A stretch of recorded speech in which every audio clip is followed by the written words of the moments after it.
You wake up, the alarm is blaring, and you have these big, vibrant dreams bouncing around in your head. Right, the grand morning vision. Exactly. You tell yourself, today is the day. I mean, start learning that new skill, or, I'm finally going to work on my English, or simply, I'm going to become a better version of myself. You really have that vision. You do. The motivation feels totally real. But then your feet hit the floor. The day actually starts. Yeah, reality sets in. Right. You get a little tired. You get distracted by like a dozen different immediate fires you have to put out. Yeah. And you whisper that dangerous little lie to yourself. You say, I'll just start tomorrow. Oh, tomorrow, the ultimate trap. But tomorrow quietly becomes next week. Next week bleeds into next month. And slowly, without you even realizing it, time just kind of passes you by. Okay, let's unpack this. Because if you are listening to our deep dive today, you have almost certainly felt this. Absolutely. Everyone has. Have you ever felt like your life is a car that is just, completely stuck in neutral? Like your foot is slammed on the gas, the engine is absolutely revving, you are burning fuel, you're incredibly busy. It's so busy. Right, you're working so hard, but you look out the window and you aren't actually moving forward an inch. It is an incredibly heavy, frustrating place to be. I mean, you are exhausting yourself without gaining any distance whatsoever. And what we are digging into today is the anatomy of that exact feeling. Yeah, the mechanics of being stuck. Exactly. We have this fascinating case study in front of us about a 26-year-old named Daniel. Through his story, we are going to look at the very specific, almost counterintuitive mechanism required to finally shift that car out of neutral. Which is so needed. Because, being stuck isn't usually a problem of laziness. That is a huge, huge misconception. Right. Daniel is definitely not lazy. I mean, he works hard, he has real responsibilities, and he genuinely wants more out of life. But his day-to-day reality is, it's a perfect blueprint of how we trap ourselves. It really is. Let's look at his morning. The alarm rings. He opens his eyes, stares at the ceiling, and his first conscious thought is just another day. Ouch. Yeah. It's not anticipation, right? It's dread. Yeah. And then he reaches for his phone. He checks messages. He watches a few short videos. He scrolls. Doom scroll. Exactly. And before he even registers what is happening, 30 minutes are just gone. He hasn't actually started his day. He has just lost half an hour of it. Then, of course, he has to scramble and rush just to get to work on time. Which sets a terrible tone. Right. He's awake, but he isn't intentionally beginning anything. He is entirely reactive. And that reactivity carries right over into his evenings. He comes home from work, understandably exhausted. He sits down on the sofa, turns on some videos, and tells himself, I deserve a break.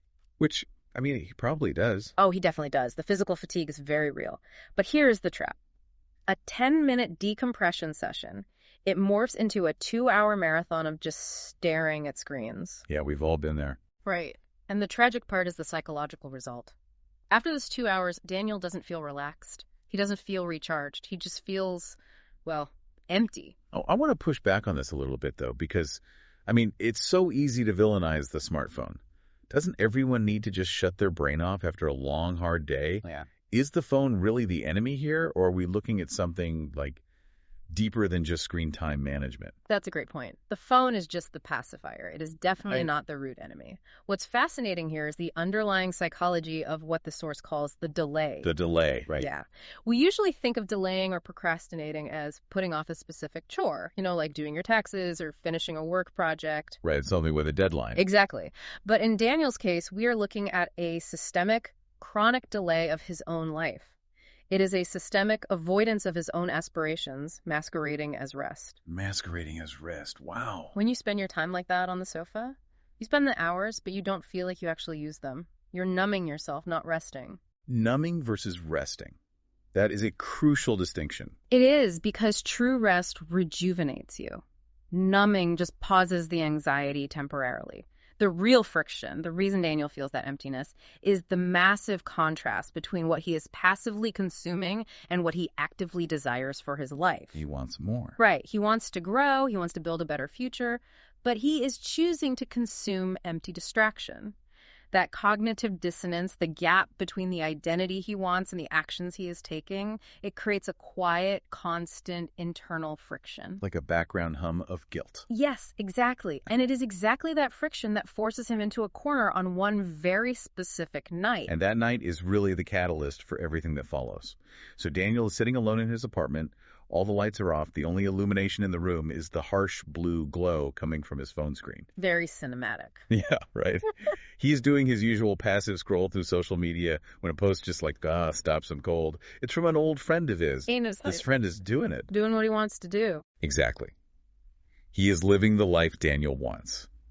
The friend has learned a new language. He started a small business. He is traveling. He just looks genuinely, deeply happy. That's got to sting. It does. Daniel smiles for his friend for a brief moment, but then the apartment gets very quiet. The contrast you just mentioned suddenly becomes completely impossible to ignore.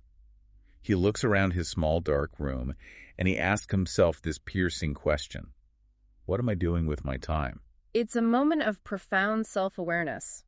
Sometimes a sharp question is the only thing that can break a trance like that. And what is crucial to notice is the narrative Daniel chooses in that moment. Yeah, he doesn't deflect. Exactly. He doesn't look for a scapegoat. He doesn't blame the economy or his demanding boss or his lack of free time. He makes a very difficult admission.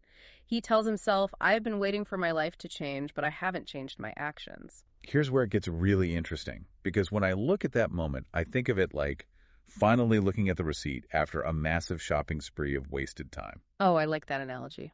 You know that feeling.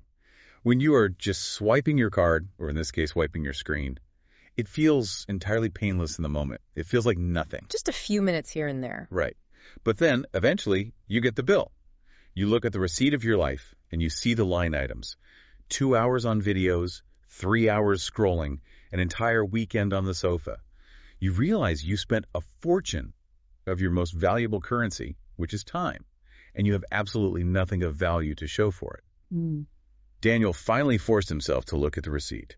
That is a brilliant way to conceptualize it. He saw the undeniable cost of his daily delay, and that shock to the system leads to his decision the following morning. Because, the natural instinct when you feel that kind of regret is to wildly overcompensate. Right, the classic New Year's resolution trap. Exactly. You wake up and declare, I am going to work out for 2 hours a day, study for 3 hours, and completely reinvent my entire existence by Tuesday. And we all know how that ends. You burn out in 3 days and end up right back on the sofa. But Daniel didn't do that. He knew he had made those massive dramatic promises before and they never held up.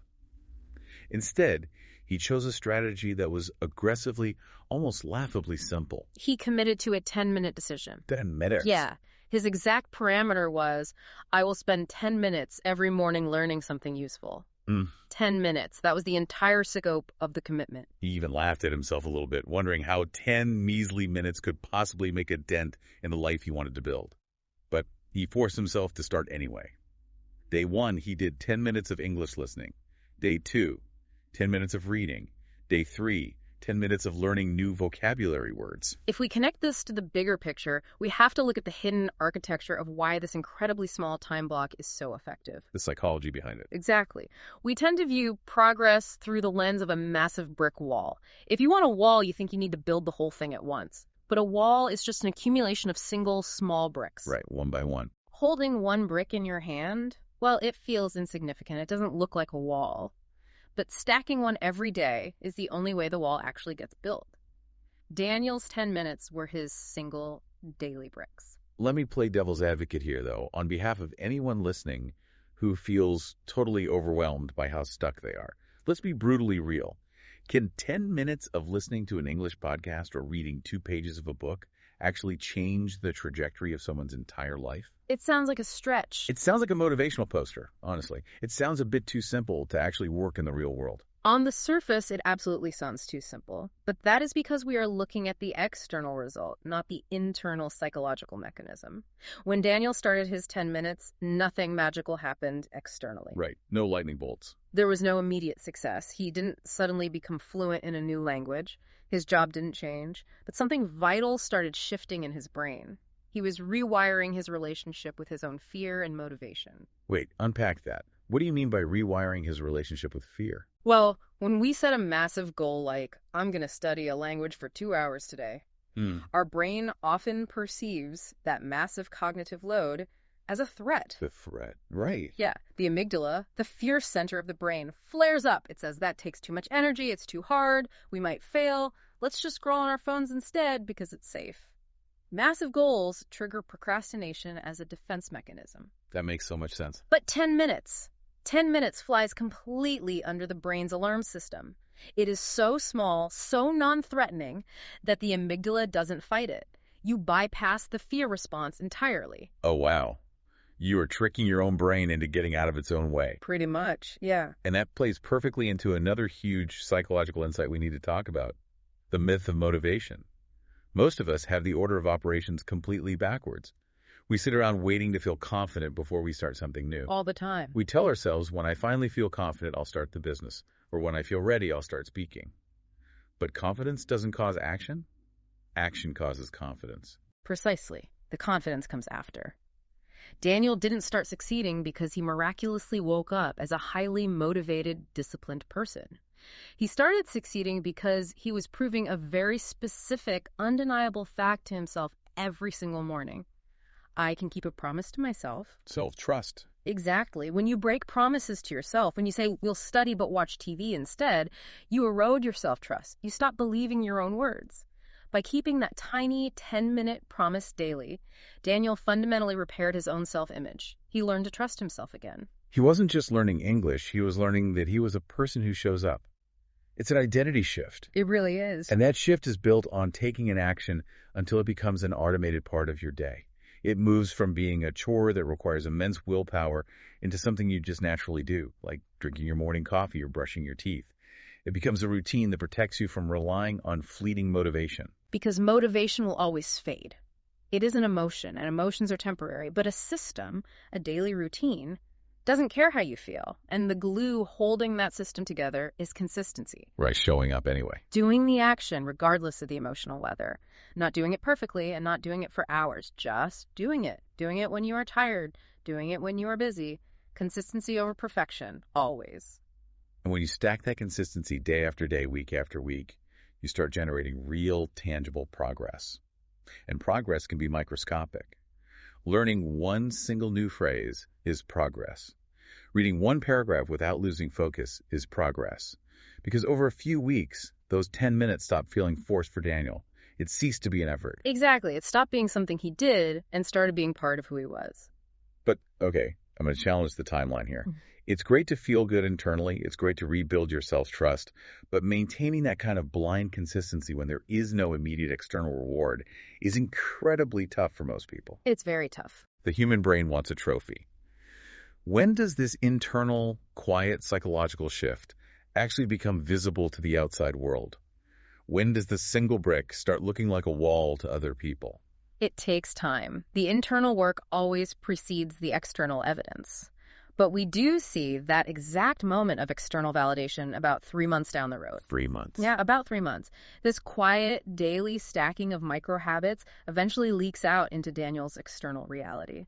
We find him sitting in a local coffee shop, catching up with his friend Mike. Right, and Mike is the mirror here.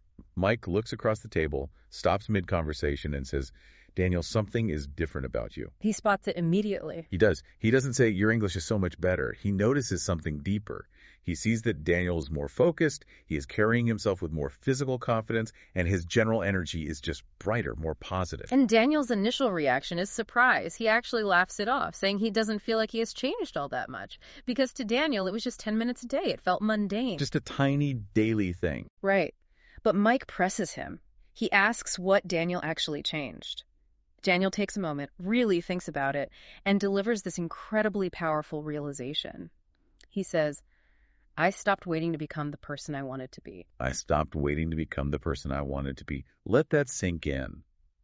So much of the frustration we feel when we are stuck comes from the fact that we're just sitting in the waiting room of our own lives. We really do. We are waiting for the perfect time. We are waiting for the right opportunity to just magically drop out of the sky into our laps. Yeah. We're waiting for this mythical wave of inspiration to wash over us. But life doesn't magically become easier before we begin. We become stronger because we begin. We build the capacity by doing the work, even when the work is incredibly small. And that newfound internal strength carries Daniel to a really poignant full circle moment later in the story. Oh, I love this part. Yeah, it's great. One afternoon, he is taking a slow walk through a park in his old neighborhood. It's a place he has been 100 times before. As he is walking, he spots an older man sitting quietly on a bench, deeply engrossed in a book. And Daniel stops because the man looks familiar.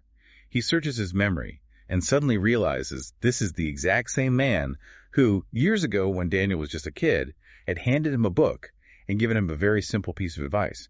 He told him, never stop learning.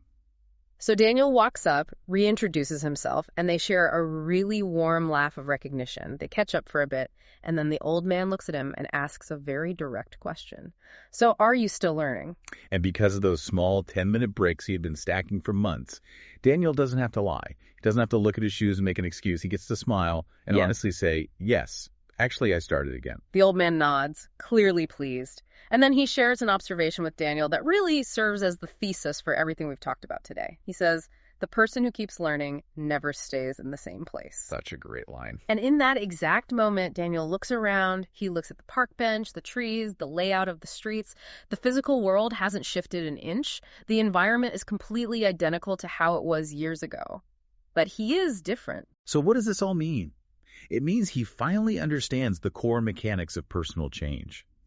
Your life does not change because of one giant cinematic lightning bolt decision. It changes because of the tiny, seemingly invisible decisions you make every single Tuesday morning. It is the quiet compounding of daily choices. Yes, compounding interest. If you think about it financially, the math is undeniable. If you have a bank account and you make a massive deposit once a decade, you aren't really growing your wealth efficiently. Not at all. But if you make a tiny microscopic deposit every single day, the daily interest seems totally invisible. You can't even measure it on a Tuesday. But over months and years, those small daily deposits compound on top of each other, yielding massive exponential wealth. Daniel was applying the law of compounding interest to his own behavior. That's a great way to look at it. You become a completely different person, capable of entirely new realities just by letting the 10 minutes compound. That is the ultimate takeaway here. You don't need to transform into a completely new person by tomorrow morning. You don't need to quit your job, move to a mountain, and meditate for 12 hours a day. Please don't do that. Yeah, you don't need a flawless, airtight, color-coded plan. And most importantly, you don't need to wait until everything in your life feels easy and perfectly aligned. You just need to start exactly where you are, use the limited tools you currently have, and take one single 10-minute step forward. And that brings us directly to you listening to this right now. We want to bring this out of the theoretical and into your actual day. We have a specific challenge for you. We are calling it the 7-Day Challenge. 7 days, you can do that. Exactly. For the next 7 days, we want you to choose just one small habit. Keep it incredibly simple. Keep it under the radar of your brain's fear center, like we talked about. Maybe it is practicing a language for 10 minutes while your coffee brews. Or reading just one single page of a book before you check your phone in the morning. Right. Maybe it is practicing a hobby you used to love but haven't touched in years.